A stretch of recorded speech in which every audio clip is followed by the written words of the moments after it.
Hello বন্ধুরা, আজকে আমরা জানবো এক্সম্যান মুভি সম্পর্কে। এই মুভিতে মিউট্যান্টদের ব্যাপারে বলা হয়েছে। মিউট্যান্টরা মানুষের মতোই হয়, কেবল ওদের ডিএনএ একটু আলাদা ধরনের হয়, যার ফলে ওদের কাছে একটি স্পেশাল পাওয়ার চলে আসে। পুরনো যুগে মিউট্যান্টের সংখ্যা খুবই কম ছিল, কিন্তু যেমন যেমন টেকনোলজির সঙ্গে রেডিয়েশন বাড়তে থাকে, তার ফলে মানুষের মধ্যে মিউটেশনের প্রক্রিয়াও বেড়ে যায়। যদি কোনো মানুষ মিউট্যান্ট হয়, তাহলে তার ডিএনএ ছোটোবেলা থেকেই আলাদা হয়, কিন্তু সে শক্তি পায় যখন সে যুবক হয়। সাল 2000 পর্যন্ত আমেরিকাতে মিউট্যান্টের সংখ্যা অনেক বেড়ে যায় এবং সাধারণ মানুষ তাদেরকে ভয় পেতে থাকে, কারণ কিছু মিউট্যান্ট তার নিজের শক্তি খারাপভাবে ব্যবহার করতে থাকে। এর জন্য ইউএস এর সেনেটর রবার্ট কেলি মিউট্যান্ট রেজিস্ট্রেশন অ্যাক্ট নামে একটি আইন তৈরি করে। এই আইনে বলা হয়েছে যে সকল মিউট্যান্টকে তাদের নাম নথিভুক্ত করতে হবে এবং তাদেরকে তাদের পাওয়ার সম্পর্কেও জানাতে হবে। কিন্তু মিউট্যান্টরা এই আইনের বিরুদ্ধে ছিল, কারণ যদি তাদের আসল পরিচয় সবার সামনে চলে আসে, তাহলে সাধারণ মানুষ তাদের সঙ্গে মিশতে নেবে না এবং সরকার তাদের শক্তির খারাপ ব্যবহার করতে পারে। চার্লস জেভিয়ার্স, অর্থাৎ যাকে আমরা প্রফেসর এক্স নামে চিনি, যিনি ছিলেন মাইন্ড কন্ট্রোলিং মিউট্যান্ট, ইনি সরকারকে শান্তভাবে বোঝানোর চেষ্টা করছিলেন যে মিউট্যান্টরা সাধারণ মানুষের বন্ধু। কিন্তু এনার পুরনো বন্ধু, যাকে আমরা ম্যাগনেটো নামে চিনি, যে নিজের শক্তি দিয়ে লোহাকে কন্ট্রোল করতে পারে, তিনি সরকারের বিরুদ্ধে যাওয়ার পরিকল্পনা করছিলেন। প্রফেসর এক্স সর্বদা এটা মানেন যে সাধারণ মানুষ এবং মিউট্যান্ট একসাথে হাসি খুশিভাবে শান্তিপূর্ণভাবে বসবাস করতে পারে, এবং প্রফেসর এক্স একটি বিশেষ স্কুল চালাতে, যেখানে তিনি মিউট্যান্টদের নিজের শক্তির সঠিক ব্যবহার করতে শেখাতেন, এবং তিনি মিউট্যান্টদের নিয়ে একটি টিম তৈরি করেন, যাকে এক্সম্যান বলে ডাকা হয়। এক্সম্যানদের কাজ ছিল খারাপ মিউট্যান্টদের সঙ্গে লড়াই করা, কিন্তু ম্যাগনেটোর চিন্তাভাবনা পুরোপুরি আলাদা ছিল। সে সাধারণ মানুষদেরকে মিউট্যান্টদের শত্রু বলে মনে করত, আর সে চাইতো মিউট্যান্টরা যেন এই দুনিয়াতে রাজ করে। সেজন্য সে ব্রাদারহুড অফ মিউট্যান্ট নামে একটি টিম তৈরি করেছিলেন। অন্যদিকে ম্যারিডিয়ান শহরে মেরি নামে একটি মেয়ে যখন তার বয়ফ্রেন্ডকে কিস করে, তখন তার বয়ফ্রেন্ড কোমায় চলে যায়।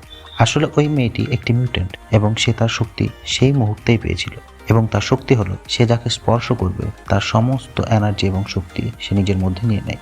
অর্থাৎ সে যদি কোনো মিউট্যান্টকে স্পর্শ করে, তাহলে সে মিউট্যান্টের শক্তি তার মধ্যে চলে আসে, এবং যদি কোনো সাধারণ মানুষকে টাচ করে, তাহলে হয় সে কোমায় চলে যাবে অথবা সে মারা যাবে।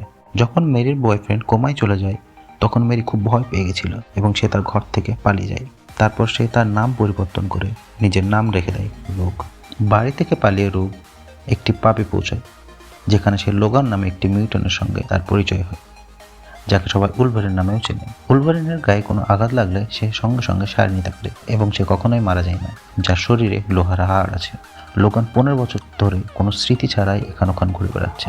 সে রোগের উপকার করে এবং রোগকে নিজের সঙ্গে নিয়ে যায়। কিন্তু তখনই ম্যাগনেটোর একজন সঙ্গী সেবারট্রুথ ওদের উপর হামলা করে।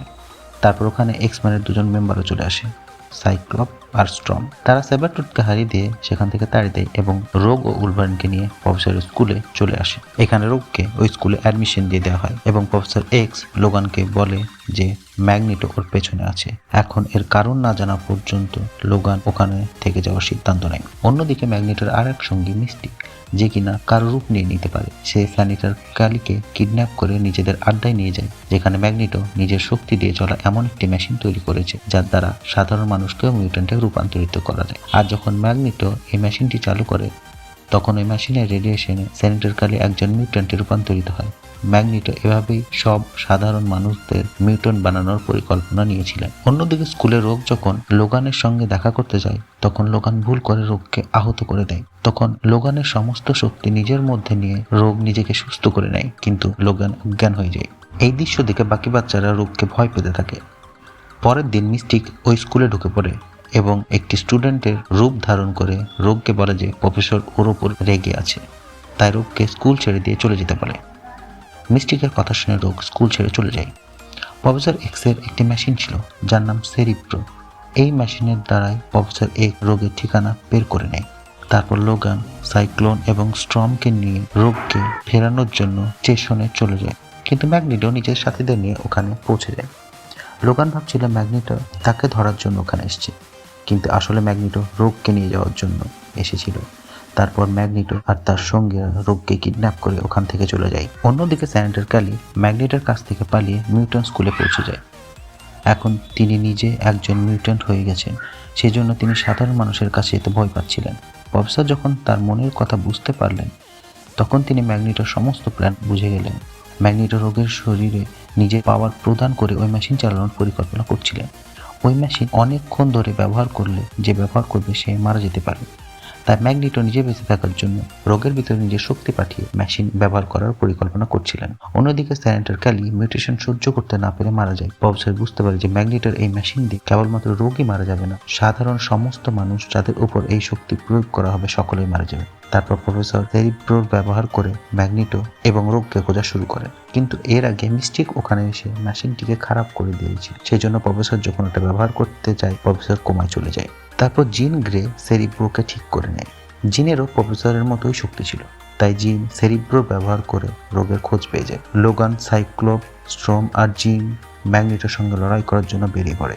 ম্যাগনিটো স্ট্যাচু অফ লিবার্টিতে নিজের মেশিন ব্যবহার করার পরিকল্পনা করছিল, কারণ লিবার্টির পাশে একটি আইল্যান্ডে বড় বড় পলিটিশিয়ানদের নিয়ে মিটিং হচ্ছিল। ম্যাগনিটো ওই সব পলিটিশিয়ানদের মিউট্যান্ট বানাতে চাইছিলেন, কারণ তারা মিউট্যান্ট হয়ে গেলে এক্সম্যানদের পক্ষে চলে আসবে। সেই সময় লোকানরা স্ট্যাচু অফ লিবার্টির কাছে পৌঁছে গিয়ে ম্যাগনিটোর লোকদের সঙ্গে লড়াই করতে থাকে। অন্যদিকে ম্যাগনিটো রোগের মধ্যে নিজের শক্তি দিয়ে ওই মেশিন শুরু করে দেয়। তখনই লোগান ওখানে পৌঁছে ওই মেশিনকে ধ্বংস করে দেয়, কিন্তু ততক্ষণ রোগের শরীর একদম খারাপ হয়ে যায়। কিন্তু লোগান রোগকে টাচ করে নিজের হিলিং পাওয়ার ওর মধ্যে দিয়ে রোগকে ঠিক করে দেয়, কিন্তু এরপর লোগানের শক্তি কমে যায় এবং লোগান নিজে অজ্ঞান হয়ে যায়। ম্যাগনিটো এখন হেরে গেছে, এখন পুলিশ ওকে ধরে নিয়ে গেছে। কিছু সময় পর প্রফেসর এক্স এবং লোগানের জ্ঞান ফিরে আসে। প্রফেসর লোগানের অতীতের ব্যাপারে কিছু তথ্য জোগাড় করেছে, যা জেনে লোগান আবার নিজের অস্তিত্বকে খোঁজার জন্য বেরিয়ে পড়ে। অন্যদিকে মিস্টিক সেনেটর ক্যালির রূপ নিয়ে মিউট্যান্ট রেজিস্ট্রেশন অ্যাক্টকে বন্ধ করে দেয়, আর ম্যাগনিটোকে একটি প্লাস্টিকের জেলে বন্দি করে রাখা হয়েছে যাতে সে নিজের শক্তির ব্যবহার করতে না পারে। প্রফেসর এক্স ওর সঙ্গে দেখা করার জন্য জেলে যায়। ম্যাগনিটো তখনও সাধারণ মানুষের বিরুদ্ধে ছিল এবং প্রফেসর ওকে সব সময় আটকানোর জন্য প্রস্তুত আছে।